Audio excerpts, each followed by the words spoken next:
Attention mga SSS pensioners, tatlong mahalagang bagay, importante ito, mangyayari na ngayong susunod na buwan ng February 2025. Napakahalagang malaman nyo ito, pag-uusapan natin sa video na ito. Hold up.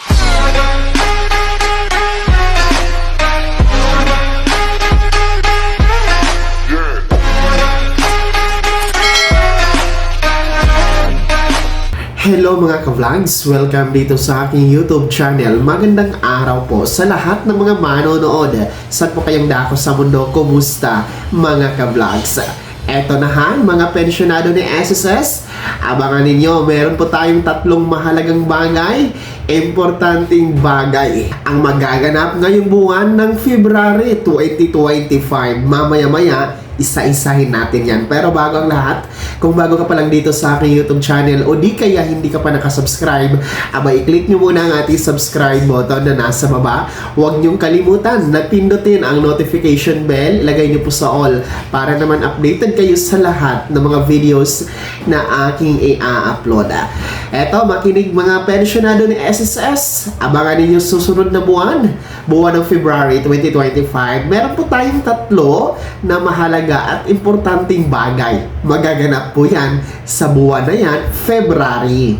Una po, para sa ating mga SSS pensioners na meron pong buwan ng kapanganakan ng February. No? Kung kayo ay retirement pensioners, total disability pensioners, survivor pensioners, dito ka man sa Pilipinas o nasa abroad, basta yung edad nyo po ay nasa 80 pataas, no? 80 years old pataas, at birth month nyo po next month, February. No, whatever kung ano ang petsa, from February 1 to February 28. Abay, ang SSS po, tinatawagan kayo at ina-advise na huwag kalimutang i-comply ang inyong Annual Confirmation of Pensioners or SSS ACOP. So, ang ACOP compliance po ay nakabase po ito sa SSS Circular 2023-013, yung may revised guidelines of Annual Confirmation of Pensioners or ACOP. So, ito po yung reporting annual, no? Magre-report kayo every year, every birth month nyo po, mga pensyonado ni SSS. Ang layunin lang naman ng SSS ACOP ay para makumpirma ni SSS na nasa tamang tao, nasa lehitimong tao po ang tumatanggap ng pensyon monthly, no? Talagang buhay pa yung pensyonado, hindi iba yung tumatanggap ng pensyon, no? Dahil merong mga kasong ganoon na halimbawa sa mga survivor pensioners, no? Nakapag-asawa po sila ng iba pero tuloy-tuloy pa rin po ang kanilang pagtanggap ng buwan ng pensyon. Hindi kasi yun pwede, bawal po yun. So, ipapasa yun sa iba pang beneficiaries ng namatay na SSS pensioners. So, yun po yung kahalagahan at yun po yung objective bakit po merong ACOP compliance every birth month. Pero para lang po ito sa mga merong edad na 80 pataas. Yung nasa 79 years old pababa, hindi na po kayo kasama sa mag-comply ng ACOP. Laging tandaan yan. Ano ba ang mangyayari kapag hindi nagko-comply ng ACOP tuwing buwan ng kapanganakan ng ating mga 80 years old pataas na pensyonado sa SSS? Ay nako po, pinuputol po ni SSS. Temporary ang inyong pagtanggap ng buwan ng pensyon sa SSS, no? Legit po yan, pinuputol temporary. Binabalik naman po ni SSS yan, pero kailangan nyo pa rin po mag-comply ng inyong SSS sa ACOP. At take note, binabalik na SSS yan after nyo mag-comply ng ACOP, 2 hanggang 3 buwan pa. Kaya naman, napaka-hassle, no? So, please comply your SSS ACOP, ha? Number 1, important na bagay po yan. Mahalagang bagay na magaganap ngayong buwan ng February. Comply your SSS ACOP para tuloy-tuloy ang pagtanggap ng buwan ng pensyon sa SSS. Pangalawang mahalagang bagay at importanteng bagay na magaganap ngayong February 2025. Para naman po ito, no? Good news ito para sa ating mga first batch SSS pensioners. Yung meron pong date of contingency o araw ng kapanganakan, araw ng pagkasakit, araw ng pagkamatay mula 1st to 15th day of the month.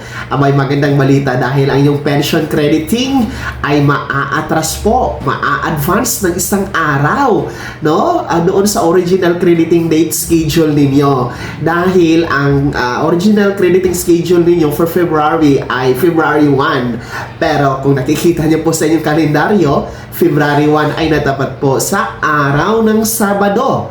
And ayon po sa isang SSS circular na hindi po pwedeng mag-credit ng pensyon kung ito ay natapat po sa national holiday o di kaya weekend gaya nitong February 1, Sabado or Linggo. So ang mangyayari po, aatras sa pinaka-last working day ni SSS. And ang pinaka-last working day ni SSS before the February 1 ay January 31, araw ng Biyernes. So, ibig sabihin, mga first batch SSS pensioners, instead of February 1, ay magiging January 31, araw ng Biyernes, ang inyong pension crediting schedule.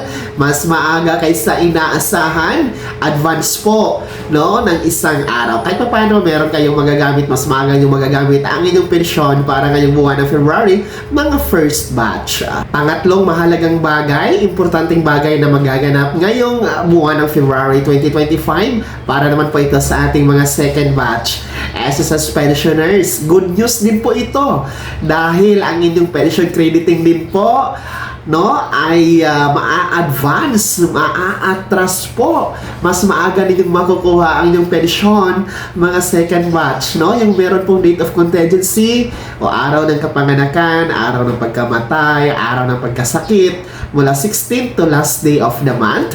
Ang inyong kasing original crediting schedule for February is February 16. Pero kung nakikita niyo po sa inyong kalendaryo, February 16 ay natapat sa araw ng Sunday, no? Linggo po siya. And uulitin ko, ayon sa isang SSS circular, hindi po pwedeng mag-credit ng pensyon ang SSS kung ito ay natapat sa national holiday o di kaya gaya nito, no? Sabado or Linggo. So February 16 is Sunday. So, ang mangyayari ulit ay aatras sa pinaka-last working day ni SSS. At ang pinaka-last working day ni SSS, kung nakikita niya po sa yung kalendaryo, ay February 14. Araw ng mga puso yan. No? Valentine's Day. Araw ng Biyernes. So, ibig sabihin, instead of February 16, magaganap po ang pension crediting schedule for second batch. Ngayong February 14, mas maaga ng 2 araw, no? Mas advanced ng 2 araw. So, kahit pa paano, mas maaga niyo po magagamit ang inyong pensyon, no? Pambili ng pagkain, sa mga may maintenance na gamot at iba pang pangangailangan. So, ayun po ang 3 mahalaga at importanteng bagay na magaganap. Dapat yung abangan. Ngayong buwan ng February, next month na po yan, no? Dahil last week na tayo ngayon ng January. So, abangan niyo po yan, no? Kahit pa paano, maraming matutuwa na mga pensionado dito dahil may mga good news po dahil nga po sa pension crediting na mas advanced, mas maaga kaysa inaasahan. Uulitin ko, una po, no, na mahalaga at importanteng bagay magaganap next month, February, ay tandaan niyo po, mga 80 years old pataas na mga SSS pensioners, huwag kalimutan na i-comply ang inyong SSS Annual Confirmation of Pensioners or SSS ACOP on or before February 28. No, pangalawa, good news para sa ating mga first batch dahil ang inyong February 1 original crediting schedule for pension crediting ay magaganap po aatras sa January 31, araw ng Biyernes, mas advanced ng isang araw.